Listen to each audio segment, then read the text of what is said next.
안녕하십니까. 오늘은 로마서 6장 19절부터 21절의 말씀. 전에 너희가 너의 지체를 부정과 불법에 들여 죄의 종이 되었을 때에 그 일을 부끄러워하나니 그 마지막은 사망임이라. 자, 오늘 이 로마서 6장 19절부터 21절의 말씀 중에서 이 부정과 불법에 대해서 설명을 드리도록 하겠습니다. 지난 시간에도 말씀드렸지만 로마서 1장부터 16장 전장의 내용은 6,000년 전에 모세가 하나님께로 받았던 그 모세의 율법을 기반으로 두고 바탕을 두고 기록하신 말씀이 되겠습니다. 사도 바울이 다만 모세의 율법과 로마서에서 기록하고 있는 사도 바울이 바라보는 그 율법의 시각과의 차이가 무엇이냐면 히브리서 10장 1절부터 기록해 놓은 것처럼 율법은 모형과 그림자입니다. 참형상은 따로 있는데 그 참형상에 대한 어떤 모형과 그림자, 그러니까 껍데기라는 얘기입니다. 껍데기만 보여주신 것이 모세의 율법이라고 한다면 그 껍데기와 같은 그림자와 같은 말씀을 완성해가는 참 실체, 참 형상, 참 뜻을 찾아가는 내용을 기록하고 있는 것이 로마서 전장이라는 것을 항상 마음에 염두에 두시고 또 오늘 이 로마서 6장 19절부터 21절에서 기록하고 있는 이 부정과 불법 역시 모세의 율법에서 기록하고 있는 것을 기반으로 두고 사도 바울이 하신 말씀이라는 차원에서 모세의 율법과 또 사도 바울이 그걸 통해서 알려주고자 하는 참형상은 무엇이었는가? 그것에 대해서 오늘 이 시간 하나하나 살펴보도록 하겠습니다. 먼저 불법. 불법은 쉬우니까 빨리 설명을 드리도록 하겠습니다. 이 불법에 대해서는 요한일서 3장 4절부터 5절 그리고 요한일서 4장 17절에서 기록을 하고 있습니다. 죄를 범하는 자마다 불법이요. 자, 죄를 범하는 자마다 불법이라 합니다. 자마다. 왜 불법이냐면은 바로 죄가 불법이기 때문에 죄에 대해서도 지난 시간에 다 설명을 드렸습니다. 사람을 죽이고 때리고 사기치는 등쳐먹는 이런 죄는 이미 나라마다 국가마다 다 헌법이 있고 법률이 있고 율례가 있습니다. 그 규칙을 통해서 다 징역형을 살게끔 다 나라마다 되어 있습니다. 법제도화가 다 되어 있기 때문에 그것은 말할 것도 없고 성경 66권에서 말씀하시는 죄는 도의적이고 윤리적이고 도덕적인 차원을 의미합니다. 그러한 죄도 하나님이 보시기에는 죄다. 사형에 해당하는 죄다. 로마서 1장 마지막 절에 그리 기록하고 있습니다. 왜냐하면 모세의 율법에서 기록하고 있는 10계명 그 계명을 다 들여다보면은 무슨 내용을 담고 있냐면은 죄 짓지 말아라. 로마에 가면 로마법을 따르라 하는 것처럼 하나님께서 죄 짓지 말아라 하는데도 죄를 짓는다면 그것이 불법입니다. 왜냐하면 우리 사람들은 다 선으로 행할 줄 압니다. 선이 무엇인지, 의가 옳은 것이 무엇인지, 그릇된 것이 무엇인지, 또 악한 것이 무엇인지, 못됐고 나쁜 것이 무엇인지 다 압니다. 알면서도 우리는 다 무엇이 있습니까? 마음속에 이기적이고 자기중심적인 그런 내 뜻대로 내 마음대로 하고 싶어하는 그 욕심이 자꾸만 사람으로 죄를 범하게 만듭니다. 하지만 이제는 그것이 불법이다라고 정확하게 성경에서 기록을 하고 있으니 이제는 그것을 행하지 않으려고 노력을 해야 되겠죠. 왜냐하면 우리는 여태까지 내 뜻대로 내 마음대로 미우면 미워하고 뜻대로 안 되면 확 그냥 성질도 부리고 화도 내고 또 그럼 내 뜻대로 안 되면 나이로 갑질을 해대기도 하고, 내가 가진 어떤 권위나 위치로 갑질을 하기도 하고, 내 하고 싶은 대로 하고 살았지만 이제는 성경에서 뭐라 합니까? 제어하고 절제하고 다스려라 라고 말씀을 하고 있습니다. 이 하나님 말씀 안에서, 진리 안에서 자유롭게 되기 위해서는 반드시 이 죄에 대해서는 우리 스스로가 이것을 이제는 구속을 할 줄을 알아야 한다. 그것이 이제 율법에 대한 말씀이고, 불법에 대한 말씀입니다. 오늘은 이 부정이라고 하는 말씀에 대해서 설명해야 될 내용들이 너무도 많기 때문에 불법은 요 정도로만 하고 끝내기로 하고, 부정에 대해서 이제 하나하나 살펴보도록 하겠습니다. 이 부정에 관한 말씀은 모세율법, 특히 레위기서에 보시면은 부정에 관한 말씀이 너무도 많이 기록이 되어 있습니다.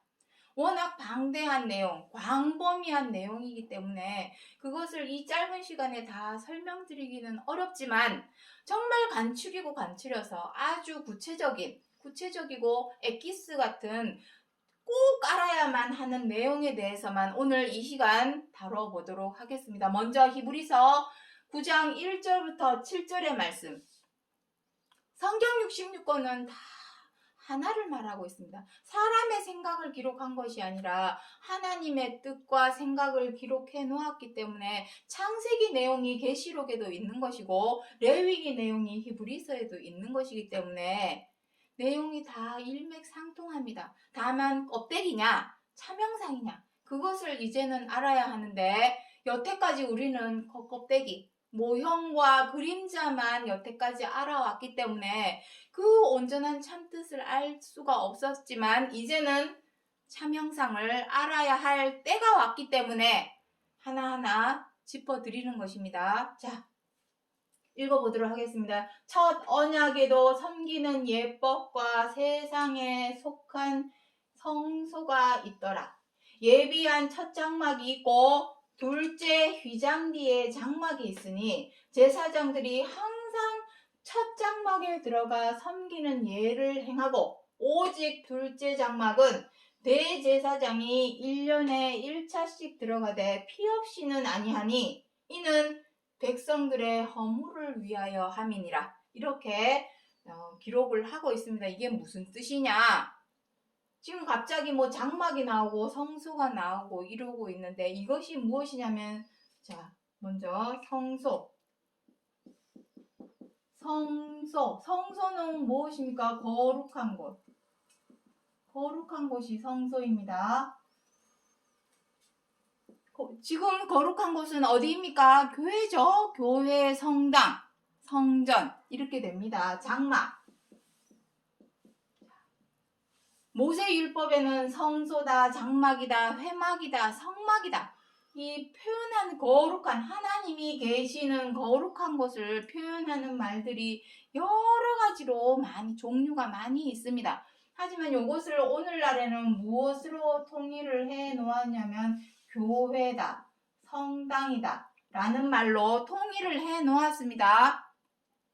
자, 그렇다면은 제사장은 무엇이 되겠습니까? 제사장은 오늘날 목사님이 되겠죠. 부목사님이나 또는 전도사님이나 이 정도가 되겠죠. 대제사장은 그러면 누가 되겠습니까? 대제사장은 당회장님이 되겠죠. 목사님, 대제사장, 당회장 이렇게 쓰도록 하겠습니다. 뭐 성당 같은 경우는 추기경, 대제사장이 추기경 정도가 되겠죠. 그리고 제사장은 뭐 신부님 정도가 되겠습니다. 그렇게 말 표현이 그때랑 지금이랑 많이 달라져 있습니다. 자, 제가 지금 히브리서 9장 1절부터 7절의 말씀을 왜 말씀을 드릴 수밖에 없냐면, 부정하고 아주 밀접한 관계가 있기 때문입니다. 자, 이것을 그냥 말로, 구절로만 설명을 드리면 이해하기 어렵기 때문에 오늘도 그림을 하나 그리도록 하겠습니다. 하나님이 계시는 성소가 거룩한 곳입니다. 하나님이 계시는 곳은 지금 어디입니까? 교회입니다.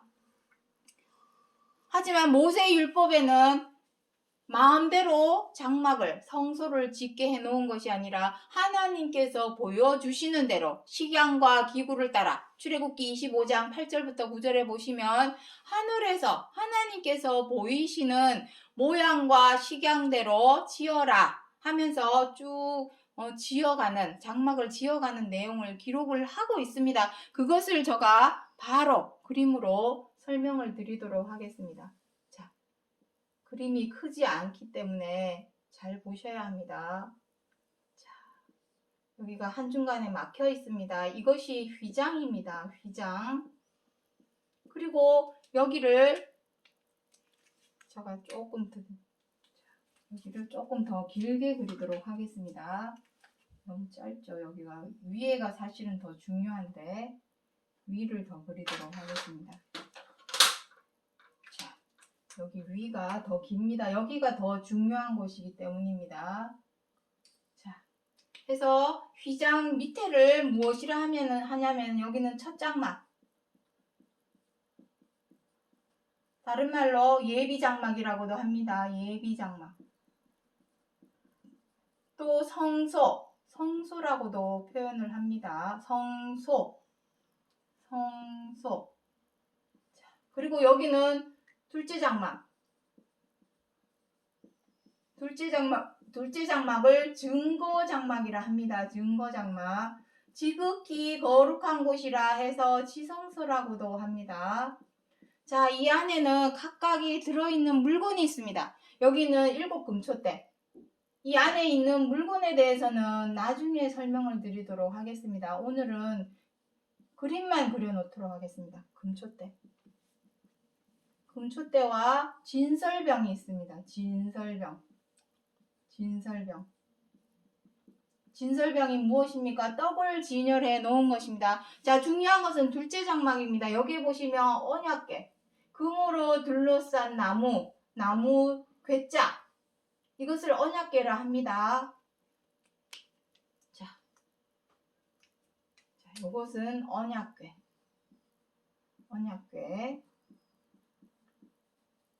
그 위에는 속죄소가 이렇게 속죄소 그룹들이 있습니다. 속죄소를 덮는 그룹 해서 여기 한중간에 하나님이 계십니다. 이 내용은 제가 임의로 마음대로 하는 내용이 아니라 이 히브리서 9장 1절부터 9절 내용 전체를 읽어보시면 다 나옵니다. 그리고 이 내용을 레위기서나 출애굽기 16장이나 이런 데 보시면은 이 내용이 다 기록이 되어 있습니다. 그리고 이 언약궤 안에도 물건이 있죠. 아론의 쌍난 지팡이가 있고 금향로가 있고 또 뭐가 있습니까? 또 더 있습니다. 여기. 자, 여기 한 3가지가 있습니다. 자, 갑자기 지금 생각이 안 나는데 오늘은 이 안에 있는 물건은 오늘은 설명드리지 않겠습니다. 오늘은 이 부정에 대해서 알려드리기 위해서 그림을 그린 것입니다. 이것이 사실은 교회의 시초, 성당의 시초가 되겠습니다. 성경에 기록된 대로 이것을 하나님께서 신의 광야에 있는 신의 산에서 모세를 통하여 너희는 나를 섬기려면 이렇게 장막을 지어라. 그리고 광야 생활은 무엇입니까? 유목민처럼 계속 이동을 하기 때문에 이것을 항상 등에 짊어지고 가야 하기 때문에 이것은 장막 안에다, 천막 안에다가 이렇게 만들어 놓은 것입니다. 나중에 이제 이스라엘 땅에 정착을 하죠. 가나안 땅에 들어가서 정착을 하면서 솔로몬의 성전, 예루살렘 성전이 나오게 됩니다. 정착을 했기 때문에 더 이상 이렇게 등에 둘러매고 다닐 필요가 없죠. 장막을 지을 필요가 없기 때문에 솔로몬 때에 와서 비로소 하늘에서 보이시는 모양대로 성전을 지어라 해서 성전을 짓게 됩니다. 그 내용에 대해서도 사도행전 7장에서 다 기록을 하고 있습니다. 7장이나 13장이나 17장이나 이런 데 보시면은 다 기록을 하고 있습니다. 오늘날에는 그것을 교회라 표현할 뿐입니다. 자, 중요한 것은 첫 장막에서는 어떻게 합니까? 여기 히브리서 9장 9장 여기 7절 내용 다시 한번 보도록 하겠습니다. 첫 장막에 들어가 섬기는 예를 행하고, 섬기는 예, 첫 장막에 항상입니다. 여기는 제가 여기 있네요. 제사장들이 항상 첫 장막에 들어가 섬기는 예를 행하고, 이것은 무엇입니까? 섬기는 예.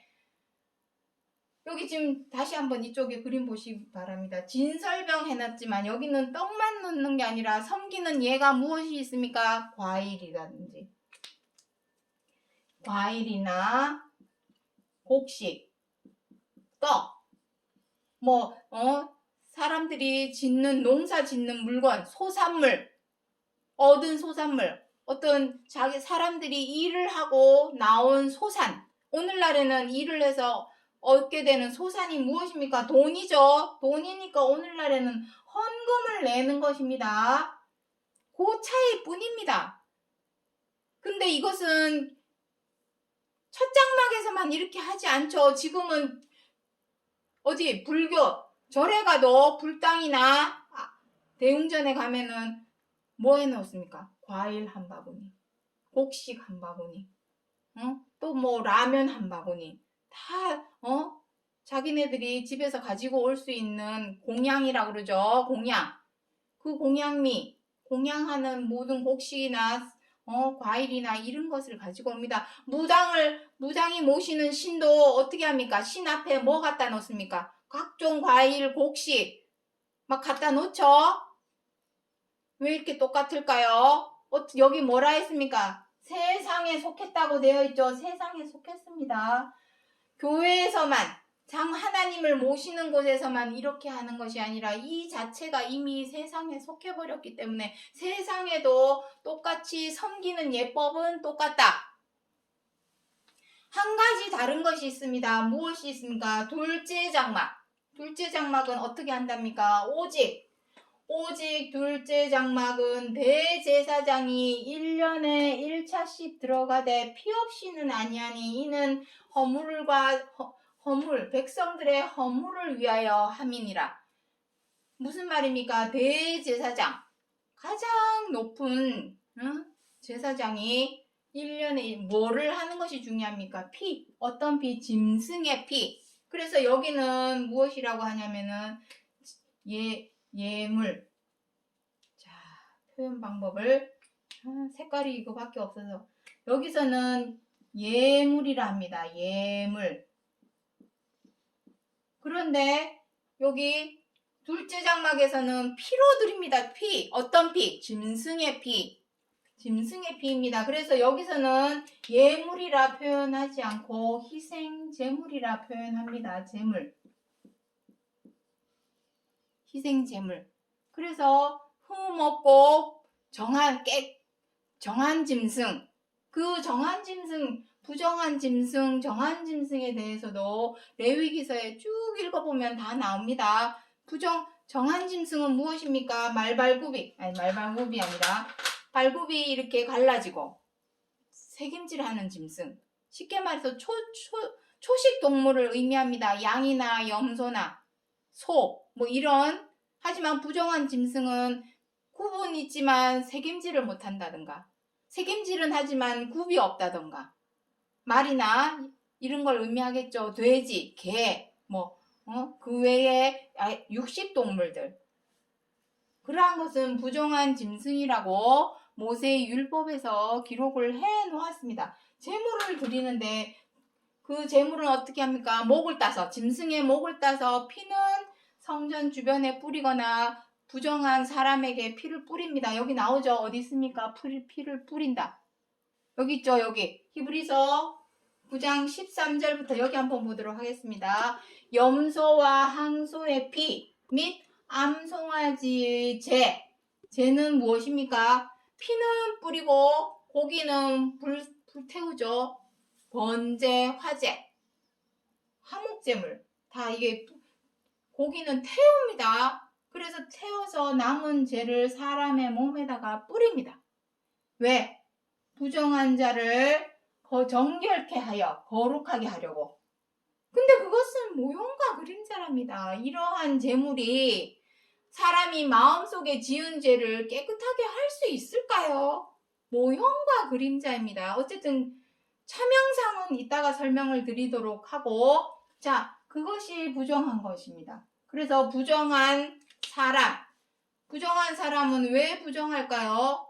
이러한 고기를 먹은 사람은 부정하거나, 또 여기 나옵니다. 이거 레위기 7장 20절도 한번 읽어보도록 하겠습니다. 누구든지 부정한 자, 즉 부정한 것, 곧 사람의 부정이나 부정한 짐승이나 부정하고 가증한 물건을 만지고 먹으면 그 사람은 백성 중에서 끊쳐지리라. 끊쳐진다라는 의미는 사망을 의미합니다. 자, 끊쳐진다는 것은 멸망하고 파멸하고 사망한다는 의미입니다. 아까 전에 로마서 6장 19절로 21절에 그 마지막에 뭐라 했습니까? 사망입니다. 끊쳐진단 말입니다. 하나님께 구원을 받을 수가 없고 죽게 된다. 썩고 죽는 사망의 길로 가게 된다. 그것을 의미합니다. 그렇다면 여기서 부정한 자, 이 부정한 자에 대해서는 또 모세 율법에 무엇이라고 기록이 되어 있냐면 문둥병, 또 피가 멎지 않는 혈류병, 또 뭐 소경이나 안진뱅이, 장애가 있는 사람, 이런 사람들은 부정한 자라고 표현을 해 놓았습니다. 하지만 그 사람들이 진짜 부정한 게 아닙니다. 그것은 모형과 그림자이기 때문에 그거는 이따 설명드리기로 하고, 그리고 부정한 것도 있죠. 뭐냐면 부정한 짐승이나 물건은 만지고 먹으면 사망에 거한다. 그것을 말씀을 드리는 겁니다. 자, 이것은 다 모형과 그림자입니다. 이 모세 장막, 이 장막에서 행하던 이런 예와 제, 지금은 오늘날에는 예물이 헌금이죠. 이러한 것은 다 모형과 그림자입니다. 이 율법 아래서 행하는 걸로는 절대로 하나님 나라의 구원을 받을 수가 없습니다. 히브리서 9장 9절에 무엇이라고 합니까? 이 장막은 현재까지의 비유니 이에 의지하여 드리는 예와 제와 예물과 제물로는 우리를 양심상 온전케 할 수 없나니. 어떤 양심? 우리가 온전케 되는 양심은 선한 양심입니다. 100%. 섞이면 안 됩니다. 악한 양심이나 선한 양심이 섞이는 게 아니라, 그러면 어떻게 됩니까? 상황이 만약에 누군가가 미워지면 어떻게 합니까? 난 마음이 오락가락하죠. 미워하면 안 되는데. 그냥 미워할 거야. 오락가락합니다. 왔다 갔다 오르락내리락. 마음이 항상 100%가 안 된다면 그렇게 될 수밖에 없습니다. 그래서 온전히 선한 양심으로라야 저 사람이 아무리 미워도 어느 순간에는 미워지지 않는 초월하는 단계가 옵니다. 그것이 진정한 유월이죠. 죄에게서 완전히 넘어간 것. 그것이 유월입니다. 넘어가는 것. 살기 위해서는 넘어가야 되죠. 그 양심이 온전케 될 수가 없답니다. 여기 이러한 제물로 하나님을 섬기는 걸로는, 왜냐? 모형과 그림자이기 때문에. 그렇다면 차명상이 무엇인지를 이제 알아야 되겠죠. 진짜 부정한 것이 무엇인가? 사람이 부정합니까? 그 겉사람을 보고 판단을 하면 안 됩니다.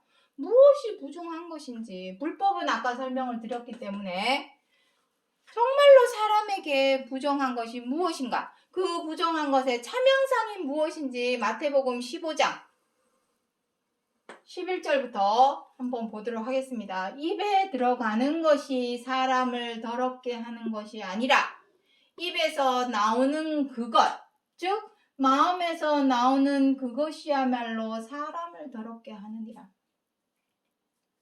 입으로 들어가는 것은 무엇입니까? 음식이죠. 밥부터 시작해서 사람이 먹는 모든 음식, 그 음식에는 돼지, 닭, 소, 뭐 다 있습니다.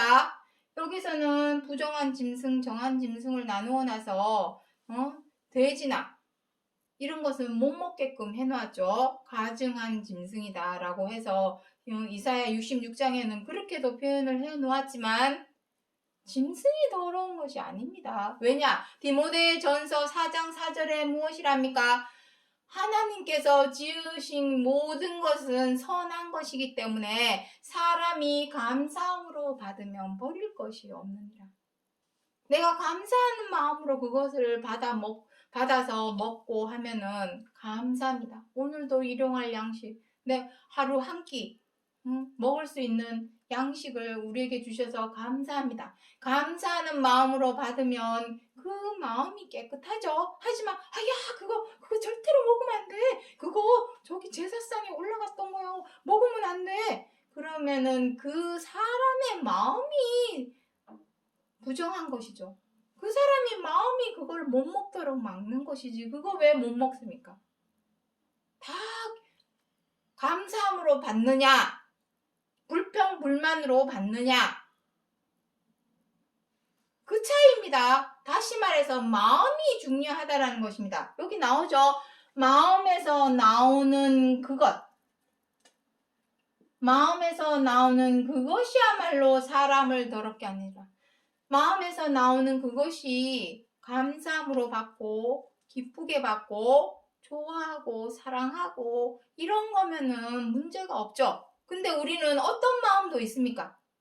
못됐고 나쁘고 악한 마음, 또 꼬이고 부정적이고 사나운 마음, 괴팍스럽고 고약하고 모질고 악독한 마음, 그것도 있기 때문에 그러한 마음으로 말을 하고 행동을 하는 그 사람이 부정한 자라고 말씀을 하는 것입니다. 그것이 차명상입니다. 이 세상에 어떤 짐승이 부정한 짐승이 있고 여자들은 한 달에 한 번 다 월경을 합니다. 그러면은 그 사람은 부정한 사람입니까? 저 사람은 부정한 사람이야. 정죄를 하고 비판을 하고 비난을 하고 마녀 사냥하듯이 잡아들이고 이렇게 못됐고 나쁘고 악한 마음으로 행하는 그 사람이 부정한 것이지. 소경, 기머거리, 안진뱅이 그 사람들이 무슨 죄입니까? 요한복음 9장 2절부터 3절에 그 사람의 죄는 누구의 죄입니까? 자기 죄 때문입니까? 부모의 죄 때문입니까? 했더니 그리스도께서 뭐라 합니까? 그것이 죄가 아니다. 그 일로 하나님의 뜻을 나타내려 함이라. 하나님의 뜻은 무엇입니까? 부정한 자의 진짜 뜻은 무엇입니까? 겉사람은 마음에서 시키는 대로 명령하는 대로 움직인 그냥 지체에 불과합니다. 그 손과 발을 움직이는 그리고 말과 행동을 움직이게 하는 무엇이 부정하고 더러운 것입니까? 마음이 더러운 것입니다. 마음이 부정한 것. 그것을 알려주고자 해서 기록해 놓은 말씀이 되겠습니다.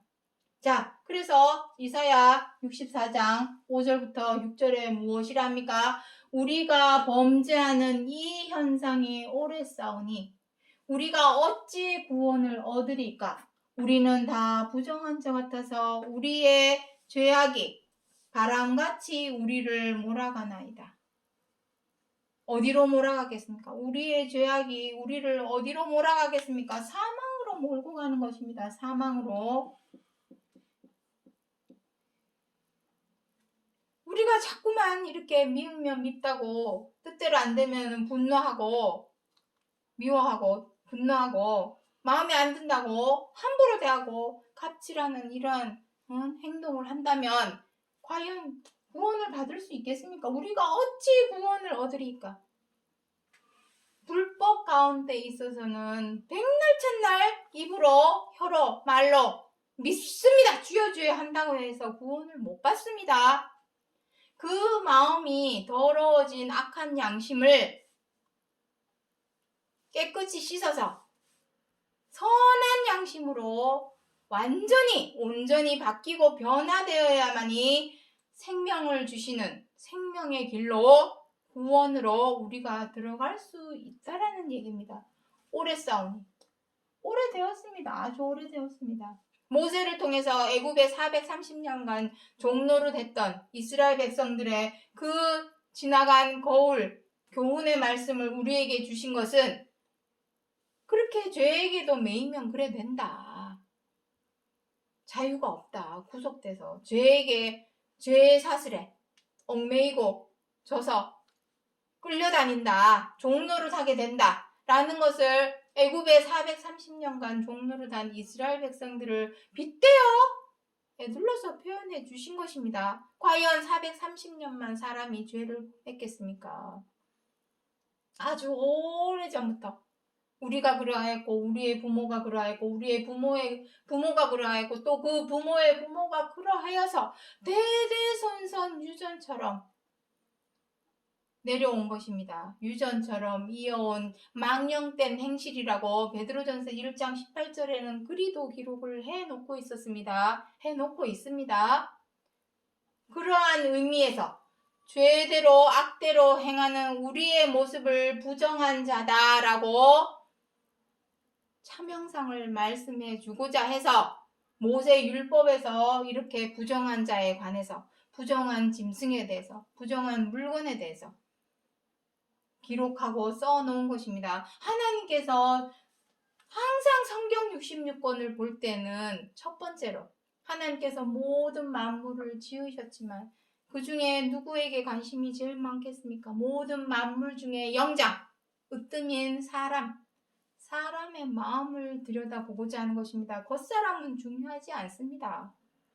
겉사람을 보고 외모를 보고 판단하고 비판하고 비난하는 것은 오직 사람밖에 없죠. 하나님은 사람의 외모를 가지고 이렇다 저렇다 판단하지 않습니다. 그 사람을 담고 있는 마음, 그리고 그 마음에 깃들어 있는 영혼, 그 영혼이 범죄한 그 영혼이 죽을지라. 에스겔서 18장 20절에는 그리도 기록을 해놓고 있습니다. 사람의 마음이 부정한 것을 알려주고자 해서 전하고자 하여서 모세 율법의 모형과 그림자로 기록을 해놓은 것뿐입니다. 이제는 때가 되었으므로 언제까지 모형과 그림자의 아래에서 하나님을 섬기도록 내버려 둘 수 없기 때문에 여기는 이제 세상에 속했다고 되어 있죠. 첫 언약에도. 첫 언약이 무응하였다면 둘째 것을 요구할 일이 없었을 것이라. 왜 흠이 있었습니까? 세상에 속해버렸기 때문에. 지금 뭐 교회 다닌다고 해서 그 사람들이 다 깨끗한 사람들입니까? 거룩한 사람들입니까? 경건한 사람이라고 말할 수 있습니까? 하나님을 잘 몰라 안 믿고 못 믿는 세상 사람들과 별반 다르지 않습니다. 교회 다니는 사람들이. 오히려 더 어떻게 합니까? 하나님 이름 내세워서 너 그렇게 하면 지옥 간다. 너 그렇게 하면 마귀야. 이런 식으로 아주 못됐고 악하고 나쁜 말을 함부로 막 내뱉죠. 오히려 세상 사람들보다 누구 믿고? 하나님을 믿고. 그거는 다 교만한 마음입니다. 다 모든 사람은 다 동등하고 상하좌우 아래가 없습니다. 다 똑같습니다. 평등하고 동등한 관계에 있는데 누가 누구를 아랫사람 보듯이 수족 부리듯이 칼자루 막 휘둘러 가면서 그렇게 하면은 안 됩니다. 세상에 속해버렸습니다. 세상과 똑같아졌다. 다름이 없다. 별반, 일반이다. 이러한 것으로는 이러한 예를 갖춘다고 해서 그것은 진짜 예법에 불과하지 결혼식을 올렸다고 이혼 못합니까? 세례식을 받았다고 죄 못 짓습니까? 이러한 예법 예식으로는 우리를 하나님께로 온전히 인도해 줄 수가 없습니다. 진짜 참형상은 마음이 얼마나 깨끗하여졌는가, 선한 양심으로 바뀌었는가, 그것이 중요한 것이지 그렇게 변화되지 못하고 바뀌지 못한 사람을 부정이다, 불법이다 라고 사도 바울이 로마서 6장 19절과 21절에서 그렇게 기록을 해놓고 있는 것입니다. 자, 마지막으로 아까 읽었지만 다시 한번 히브리서 9장 13절부터 14절의 말씀을 마지막으로 보도록 하겠습니다. 염소와 황소의 피 및 암송아지의 죄로 뿌려 부정한 자를 정결케 하여 거룩게 하거든. 하물며 영원하신 성령으로 말미암아 흠없는 자기를 하나님께 드린 그리스도의 피가 어찌 깨끗하게 못하겠느냐. 요한복음 2장 19절에 보면은 그리스도를 뭐라 표현을 해놓았습니까? 보라, 세상 죄를 짊어지고 가는 하나님의 어린 양이로다. 사람을 짐승에 빗대어서 표현해 놓은 것입니다. 부정한 짐승. 하나님이 그 짐승 말하고자 해서 성경에다가 짐승, 뱀, 사자, 온갖 짐승 다 써놓았죠. 어린아이가 독사굴에 손을 넣어도 죽지 않고 이사야 60장 그 이상에 보면 그런 내용도 기록을 해놓았죠. 그 짐승을 말하려고 기록을 해놓은 것이 아닙니다.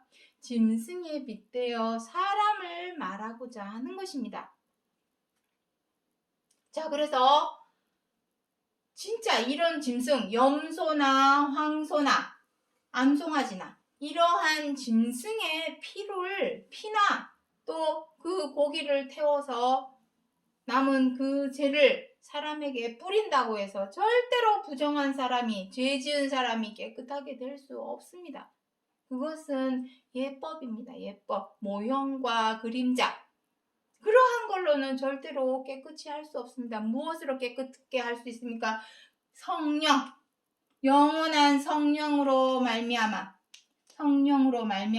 흠없는 그리스도, 그 성령으로 흠없게 되었죠. 그리스도께서 어떻게? 무엇으로? 십자가의 고난입니다. 십자가의 죽으심에 관한 하나님의 말씀. 히브리서 10장 7절부터 9절에 무엇이랍니까? 내가 아버지의 뜻을 행하러 왔나이다. 그리스도께서 그리 말씀하고 있습니다. 그 하나님의 뜻을 행함으로 부정하고 불법한 우리들이 깨끗하고 정결하게 정한 사람으로 되는 것이지, 정하게 되어야만 이 구원을 받을 수가 있습니다. 깨끗게 죄가 묻어 있는 죄를 범하고서야 어찌 구원을 얻으리까? 구원을 얻을 수 없습니다. 그 마음이 선한 양심으로 온전하게 바뀌고 변화되어야만이. 그렇게 되기 위해서는 십자가의 죽으심은 무엇입니까? 하나님의 계명을 지켜 행하기 위해서는 어떻게 해야 된다고 했습니까? 지난 시간에 다 말씀을 드렸습니다. 십자가에 못 박혀 죽으심은 죄의 몸을 멸하여 다시는 죄에게 종노릇 하지 않는 그것이요, 단번에 죄에 대하여 죽는 것.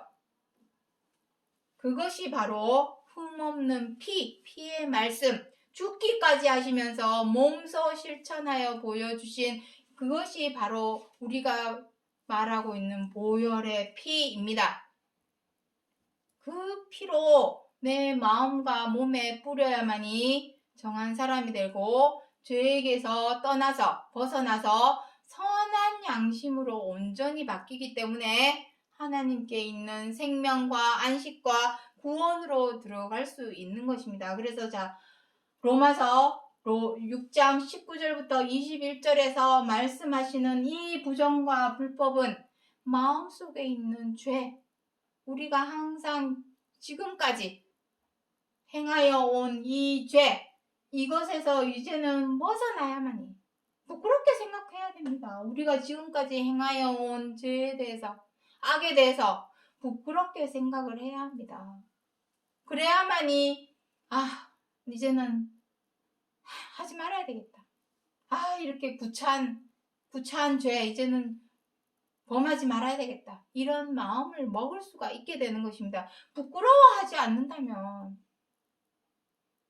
정말 수치스러움을 느껴야만요. 내가 행하고 있는 이 죄된 행동을 하나님께서 바라보고 있을 거라고 생각을 한다면 정말 부끄럽고 수치스럽게 느껴지겠죠. 그 다음 단계가 바로 이제는 그 죄와 악에 대해서 절제하고 제어하고 다스리려고 하는 노력을 기울이게 되는 것입니다. 부끄러워해야만이. 그렇다면 우리는 이제는 무엇과 싸워야 됩니까? 사람과 사람과의 싸움이 아닙니다. 에베소서 6장 10절에서 무엇이라고 합니까? 우리의 씨름은, 우리의 싸움은 혈과 육의 싸움이 아니랍니다. 사람과 사람과의 싸움이 아닙니다. 먼저는 사람과 사람과의 싸움은 그 다음 문제입니다. 먼저는 내 속에 있는 악한 영, 마귀, 죄를 범하는 자마다 마귀에게 속하나니 요한일서 3장 8절에 그리 기록을 하고 있습니다. 악한 영과의 싸움, 내 속에서 먼저 싸워서 이겨야만이. 우리는 항상 죄에게 악에게 지기 때문에 그 졌음으로 어떻게 됩니까? 사람과 사람이 싸우게 됩니다. 그 싸움은 갈등이 되고 대립이 되고 분쟁이 되고, 분쟁은 보복을 하게 되고, 보복은 테러를 일으키게 되고, 테러는 전쟁, 정말 2차 세계대전, 전쟁을 일으키게 되는 것입니다. 그러한 전쟁, 그래서 진정한 계시록 16장 12절에서 기록하고 있는 그 아마겟돈 전쟁은 사람과 사람, 3차 세계대전, 이런 전쟁이 아닙니다. 그것은 나중 문제고, 가장 근본적이고 원초적인 문제는 우리의 마음속에 있는 범죄와의 싸움, 전쟁, 그것에서 지느냐 이기느냐에 따라서 나의 생명이 사망의 길로 가느냐, 생명의 길로 옮겨지느냐, 구원의 문제가 우리 앞에 기다리고 있기 때문에 이제는 이 부정과 불법으로 행하였던 그 죄와 악을 반드시 제어하고 절제하고 다스려서 이제는 온전히 선한 양심으로 바뀌는 정한 자, 청결한 자, 깨끗한 자가 되어야만이 하나님께 있는 구원으로 들어갈 수 있는, 구원을 받을 수 있을 것에 관하여 사도 바울이 로마서 6장 19절과 29절에서 알리고자 전하고자 하신 약속의 말씀이라는 것을 기억해 주시기 바랍니다. 오늘 여기까지 하고 마치겠습니다. 감사합니다.